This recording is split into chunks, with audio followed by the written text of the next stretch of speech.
One thing many teachers miss while working in a virtual classroom is access to a whiteboard.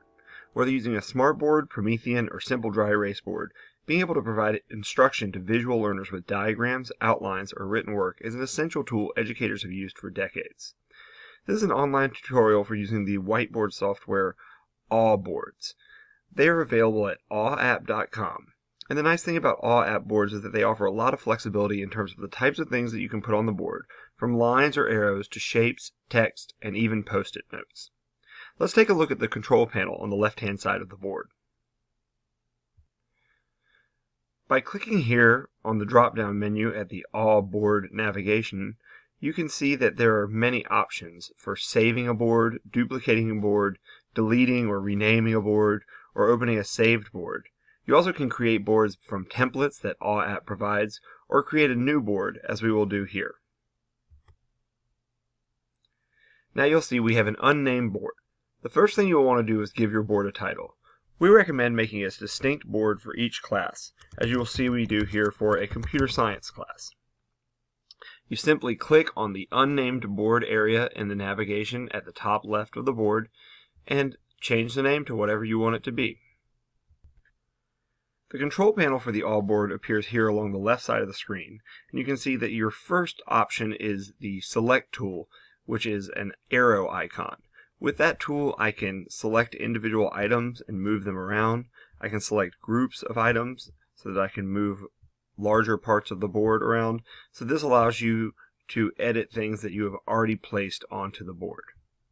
Your Undo tool simply takes you back one step from what you have just done in the whiteboard.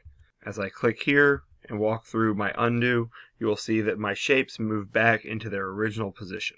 Below the Undo tool, there is the color palette, which gives you 8 different colors. You can use this to color any element that you're adding to the board, whether it's a shape, a drawn line, or an arrow, as we see here to the right. The next panel we see is the Drawing panel.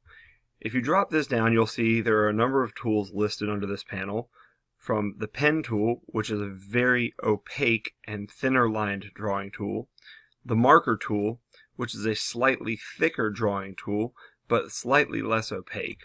For example, you can see this marker line differentiated with the green line in the word Educate. You also have an Arrow tool that will follow any line that you create, or you can use the Line Arrow tool to create straight arrows,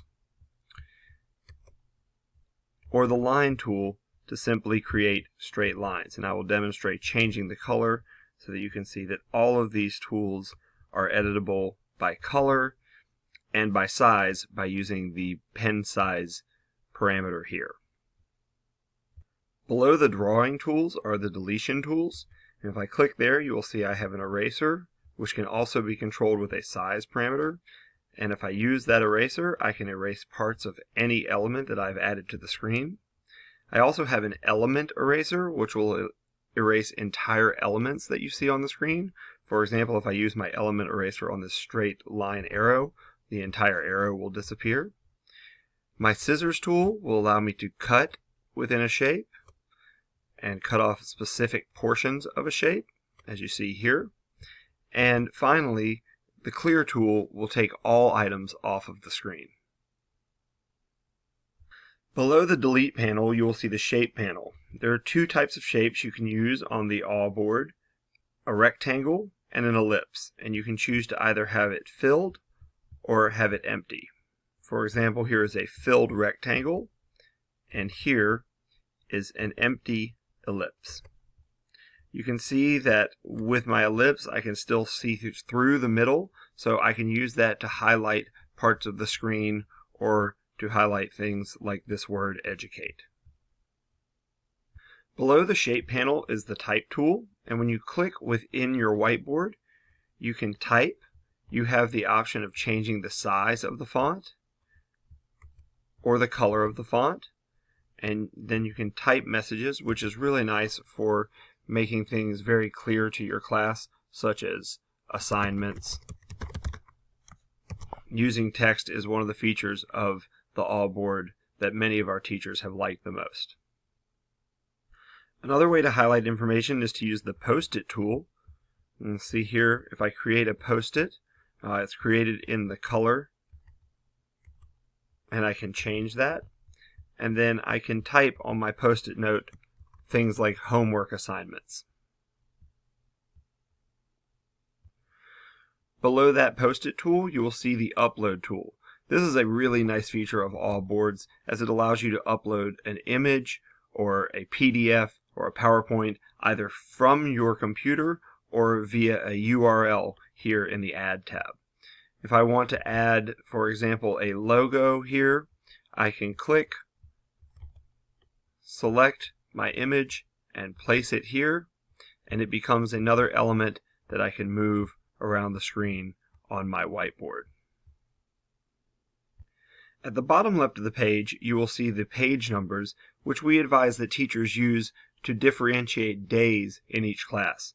If I start a new page each day, then I can go back to the previous day's presentation or notes.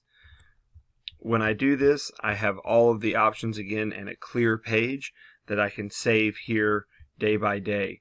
This allows students that you share the board with to see notes and get reinforcement on previous lessons or concepts that you have covered.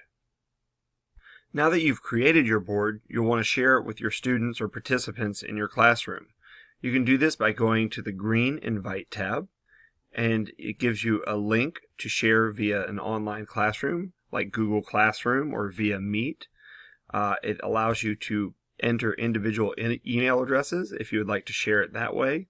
And then you also have options in terms of allowing all participants to edit, or only allowing all participants to view where you have full control over the board, or even to create a shared copy for each user where your notes will appear on their presentation while they can still make their own notes that will not affect the boards of other students in the classroom. You also have the option to export your board as a PDF or as an image, and this is great for saving your board in places like your drive or on your computer or even within your classroom, so that students who may have missed a class or need reinforcement can go and look at the notes from previous days as a PDF file. It allows students to download them if they would like to have them on their computer, and is a great way to make a permanent record of your lectures. I hope this tutorial has been helpful in learning how to better understand the use of a virtual whiteboard like AWWApp. Though I am logged in currently with my school's premium account for AWWApp, the free version is very robust and offers many of the same features. I hope this makes it a little easier to manage your classrooms while you are participating in distance learning. For Education Remix, this is Will Simpson. Catch you on the next spin.